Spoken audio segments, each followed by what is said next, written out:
बिहार में अटल जयंती समारोह का आयोजन हुआ। इस आयोजन में लोक गायिका देवी को आमंत्रित किया गया था। वो जैसे ही उस समारोह में गई, मंच पर गई, उन्होंने बापू का भजन यानी कि रघुपति राघव राजा राम पतित पावन सीताराम गाना शुरू किया। वो भजन गाती गई और जैसे ही इस भजन की इस लाइन को उन्होंने गाना चाहा, जो लाइन थी ईश्वर अल्लाह तेरो नाम, जैसे ही उन्होंने इस लाइन को गाया, वहां पर हंगामा खड़ा हो गया। बताया गया कि वहां पे जो हंगामा कर रहे थे वो भाजपा के कार्यकर्ता थे। उन्होंने ईश्वर अल्लाह तेरो नाम की लाइन जैसे ही आने वाली थी, लोक गायिका देवी से माइक जो है छीना गया और हंगामा शुरू हो गया। हंगामा इतना बढ़ गया कि लोक गायिका देवी को मंच से ही लोगों से माफी मांगनी पड़ी। इस पूरे प्रकरण का वीडियो जो है सोशल मीडिया पर अब वायरल हो रहा है। इस पूरे वायरल वीडियो में पूर्व केंद्रीय मंत्री अश्विनी चौबे को देखा जा सकता है कि किस तरीके से वो देवी को मंच से हटा रहे हैं और मंच से हटाने के बाद वो खुद जय श्री राम के नारे भी लगा रहे हैं। उस पूरे समारोह में हंगामा तो हुआ ही हुआ, साथ ही लोग जय श्री राम के नारे लगाने लगे, क्योंकि लोक गायिका देवी ईश्वर अल्लाह तेरो नाम यानी कि ईश्वर अल्लाह, ये जो दो वर्ड आ रहे थे, इन दो वर्ड को वो गाने जा रही थी। इस पूरे प्रकरण के बाद से अब विपक्ष जो है लगातार भाजपा पर हमलावर है। साथ ही सोशल मीडिया पर इस घटना का वीडियो जो है वो वायरल हो गया। लोग अब भाजपा से सवाल करने पर आ गए। सवाल ये कर रहे हैं कि आखिरकार आपको अल्लाह के नाम से भी अब दिक्कत होने लगी।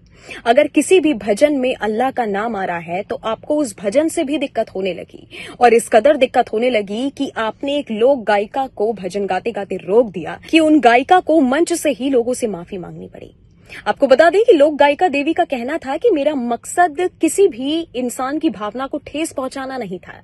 हम सब यहाँ पे वाजपेयी जी को याद करने के लिए एकत्रित हुए थे। अटल जी की नीति हर कोई आज भी याद करता है, इसीलिए मैंने इस मौके पर बापू का भजन गाना उचित समझा।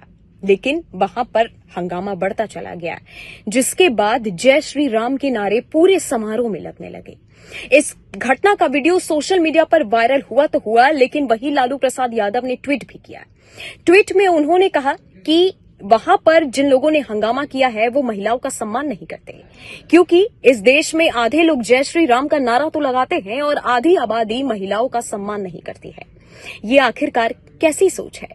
लालू प्रसाद यादव का कहना था कि ईश्वर अल्लाह तेरो नाम जैसे ही नाम आने वाला था, वैसे ही कुछ छोटे लोगों की छोटी सोच निकल करके बाहर आ गई। इस पूरे प्रकरण के बाद से सवाल जो भाजपा से पूछे जा रहे हैं वो ये कि आखिरकार आपको किसी भजन में अब अल्लाह के नाम से भी दिक्कत क्यों होने लगी? और अगर आपको इस भजन से भी दिक्कत है, बापू का भजन जिसे हम कहते हैं रघुपति राघव राजा राम, अगर आपको इस भजन से भी दिक्कत है तो फिर आपको महात्मा गांधी से भी दिक्कत होनी चाहिए थी। और साथ ही जिस तरह से प्रधानमंत्री नरेंद्र मोदी विदेशों में जाकर के लोगों से हाथ जोड़कर मिलते हैं, फिर आपको उनसे भी दिक्कत होनी चाहिए थी। यही नहीं, लोगों का कहना है, जो सवाल सामने निकल के आए वो ये थे कि जब प्रधानमंत्री नरेंद्र मोदी सऊदी अरब जाते हैं तो वहां पर वो मुस्लिम लोगों से भी हाथ जोड़कर मिलते हैं, सर झुका करके भी मिलते हैं। तो इस तरीके से तो फिर प्रधानमंत्री नरेंद्र मोदी को भी गलत होना चाहिए था। भाजपा के ऊपर विपक्ष जिस तरह से सवाल दाग रही है, उन सबको देखते हुए सोशल मीडिया पर लोगों का एक ही सवाल है कि आखिरकार रघुपति राघव राजा राम का भजन जिसमें ईश्वर अल्लाह तेरो नाम, हम कहते हैं कि भगवान एक है, खुदा एक है, भगवान अलग अलग नहीं बटे हैं, तो फिर आखिरकार आपको अल्लाह के नाम से भी ऐसी क्या दिक्कत होने लगी कि आपने वाजपेयी जी का जो समारोह हो रहा था उसमें लोक गायिका देवी का माइक छीनकर जिन कार्यकर्ताओं ने हंगामा खड़ा किया, इतना हंगामा कर दिया कि उन लोक गायिका को माफी मांगनी पड़ गई। आप इस पूरे प्रकरण को किस नजरिए से देखते हैं, नीचे कमेंट सेक्शन में कमेंट करके बता सकते हैं। क्या उस लोक गायिका का ईश्वर अल्लाह तेरो नाम ये लाइन गानी गलत थी? क्या ईश्वर अल्लाह तेरो नाम, क्या ये लाइन गलत है जो बापू का भजन हम कहते हैं?